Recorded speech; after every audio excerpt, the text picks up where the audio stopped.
شروع اللہ کا نام لے کر جو بڑا مہربان نہایت رحم والا ہے۔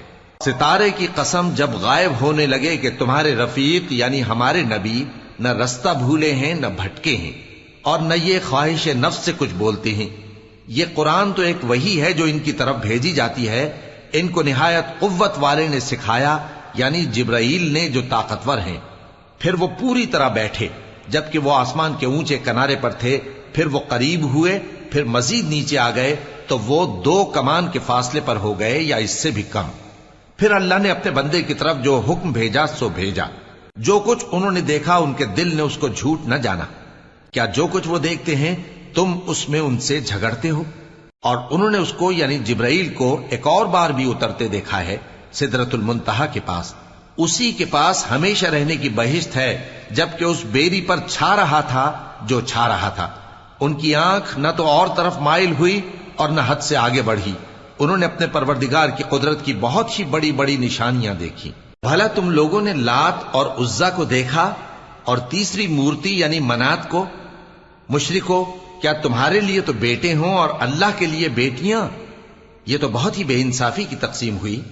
وہ تو صرف نام ہی نام ہے جو تم نے اور تمہارے باپ دادا نے رکھ لیے ہیں، اللہ نے تو ان کی کوئی سند نازل نہیں کی۔ یہ لوگ محض خیال و گمان اور خواہشات نفس کے پیچھے چل رہے ہیں، حالانکہ ان کے پروردگار کی طرف سے ان کے پاس ہدایت آ چکی ہے۔ کیا جس چیز کی انسان آرزو کرتا ہے وہ اسے ضرور ملتی ہے؟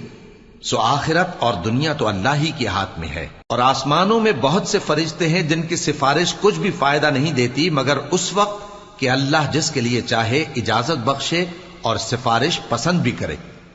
جو لوگ آخرت پر ایمان نہیں لاتے وہ فرشتوں کو لڑکیوں کے نام سے موسوم کرتے ہیں، حالانکہ ان کو اس کی کچھ خبر نہیں۔ وہ صرف خیال و گمان پر چلتے ہیں، جبکہ خیال و گمان حق کے مقابلے میں کچھ کام نہیں آتا۔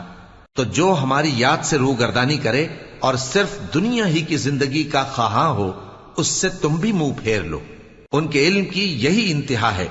تمہارا پروردگار اس کو بھی خوب جانتا ہے جو اس کے رستے سے بھٹک گیا، اور اس سے بھی خوب واقف ہے جو رستے پر چلا۔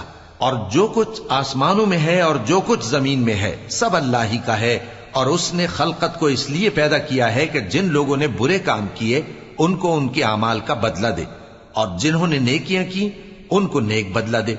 جو صغیرہ گناہوں کے سوا بڑے بڑے گناہوں اور بے حیائی کی باتوں سے اجتناب کرتے ہیں، بے شک تمہارا پروردگار بڑی بخشش والا ہے۔ وہ تم کو خوب جانتا ہے۔ جب اس نے تم کو مٹی سے پیدا کیا اور جب تم اپنی ماؤں کے پیٹ میں بچے تھے تو اپنے آپ کو پاک صاف نہ جتاؤ۔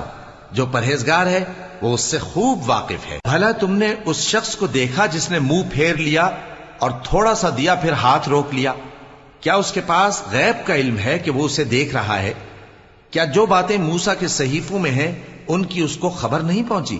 اور ابراہیم کے صحیفوں کی جنہوں نے حق اطاعت اور رسالت پورا کیا، وہ یہ کہ کوئی شخص دوسرے کے گناہ کا بوجھ نہیں اٹھائے گا، اور یہ کہ انسان کو وہی ملتا ہے جس کے لیے وہ محنت کرتا ہے، اور یہ کہ اس کی محنت کا جائزہ لیا جائے گا، پھر اس کو اس کا پورا پورا بدلہ دیا جائے گا، اور یہ کہ تمہارے پروردگار ہی کے پاس پہنچنا ہے، اور یہ کہ وہ ہنساتا اور رلاتا ہے، اور یہ کہ وہی مارتا اور جلاتا ہے، اور یہ کہ وہی دونوں جوڑے یعنی نر اور مادہ پیدا کرتا ہے یعنی نطفے سے جو رحم میں ڈالا جاتا ہے، اور یہ کہ قیامت کو دوبارہ اٹھانا اسی کا ذمہ ہے، اور یہ کہ وہی دولت مند بناتا اور وہی مفلس کرتا ہے، اور یہ کہ وہی شیرا نامی تارے کا بھی مالک ہے، اور یہ کہ اسی نے عاد اول کو ہلاک کر ڈالا اور سمود کو بھی، غرض کسی کو باقی نہ چھوڑا، اور ان سے پہلے قوم نوح کو بھی۔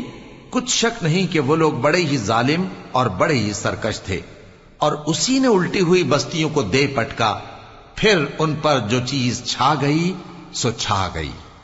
تو اے انسان، تو اپنے پروردگار کی کون کون سی نعمت پر جھگڑے گا؟ یہ پیغمبر بھی پہلے کے خبردار کرنے والوں میں سے ایک خبردار کرنے والے ہیں۔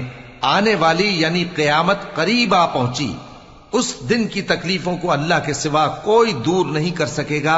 اے کافرو، کیا تم اس کلام پر تعجب کرتے ہو اور ہنستے ہو اور روتے نہیں؟ اور تم غفلت میں پڑے ہو تو اللہ کے آگے سجدہ کرو اور اسی کی عبادت کرو۔